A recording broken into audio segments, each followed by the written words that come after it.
Strong तरीके से उनके साथ फिक्स रहीं। और गर्ग जी महाराज अपनी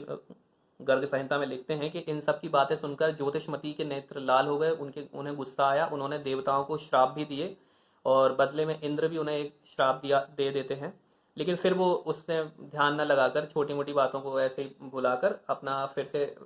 करने लगती हैं तपस्या। तब ब्रह्मा जी प्रकट होते हैं और ब्रह्मा जी कहते हैं कि पुत्री, तुम्हारा मनोरथ बड़ा दुर्लभ है, लेकिन मैं उसे पूर्ण करूंगा। आज से ही बेवस्वत मनवंतर की शुरुआत होती है और इसकी जब 27 चतुर्युगी बीत जाएगी तब भगवान संकर्षण तुम्हारे पति बनेंगे। ज्योतिषमती ने फिर ब्रह्मा जी से प्रार्थना करी कि ये 27 मनवंतर का टाइम तो बहुत लंबा होगा, तो आप मनोरथ मेरा शीघ्र पूर्ण कर दीजिए, नहीं तो जैसे मैंने देवताओं को शाप दिया है वैसे ही आपको भी शाप दे दूंगी। तो थोड़ा सा ब्रह्मा जी एक स्टेप पीछे हुए और क्षण भर के विचार के बाद उन्होंने कहा कि राजकुमारी, आनर्द देश के राजा रेवत के यहाँ तुम कन्या होगी और बिल्कुल चिंता मत करो, फ्रैक्शन ऑफ सेकंड्स में ये टाइम बीत जाएगा। तो मैं जैसे आपको बता चुका हूँ लास्ट वीडियो में कि कैसे वो ब्रह्मलोक वहां पहुंचती हैं, वहां थोड़े देर के टाइम में धरती पे, ब्रह्मलोक के थोड़ा सा टाइम में धरती के 27 चतुर्युगी बीत जाती हैं। तो अगर आपको ये ना आए कॉन्सेप्ट समझ में तो आप पीछे जाके फिर से देख लें। और ऐसे ब्रह्मा जी के आशीर्वाद से वो वहां जाकर राजा रेवत के यहाँ कन्या बनी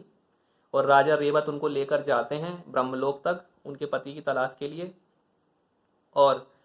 यहाँ महाअनंत भगवान जो संकर्षण हैं, जो बलराम जी हैं, उनकी एक बात बताना चाहूँगा कि उन्होंने, भगवान शेष ने माता महालक्ष्मी नागलक्ष्मी से कहा कि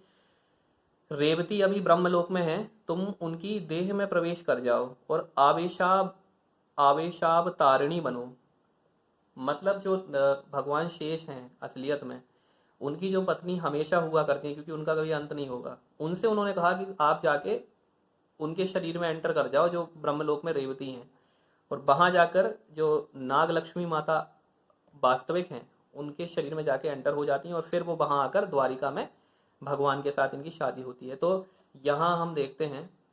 कहानी इतनी है और ये बहुत मतलब उसके और ज़्यादा, if we dig a deep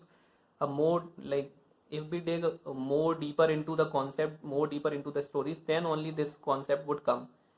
और ये वाला तो मैं बता देता हूँ कहीं भी नहीं मिलेगा, जिसने पढ़ी होगी गर्ग संहिता वही बता पाएगा कि जो हमारी रेवती माता हैं उनका ज्योतिषमती नाम रहा, उन्होंने कैसे कैसे तपस्या करी, कितनी ज़्यादा कठिनाई उठाई, कितने सारे लोगों ने उन्हें डाइवर्ट करने की कोशिश करी, फिर भी वो बड़ी अपने में फर्म रहीं, स्ट्रांग रहीं और उसके बाद उन्हें भगवान बलराम जी की प्राप्ति होती है। तो यही बात आज के लिए भी, आज के टाइम पे भी हम लोगों के लिए है। और for those who are preparing for like government examination और एनी काइंड ऑफ एग्जामिनेशन, ये हमारे लिए बहुत ज़रूरी है बात कि हम देखते हैं कि हम स्टार्ट तो बहुत मतलब मोटिवेट होकर करते हैं, बहुत स्ट्रांग रहते हैं, लेकिन थोड़े टाइम के बाद हम यहाँ वहाँ हो जाते हैं। तो हमें भी देखना चाहिए कि जैसे इन्हें प्राप्ति हुई है भगवान की, ऐसे ही हमें भी अपने लक्ष्य की कभी ना कभी प्राप्ति होगी। बस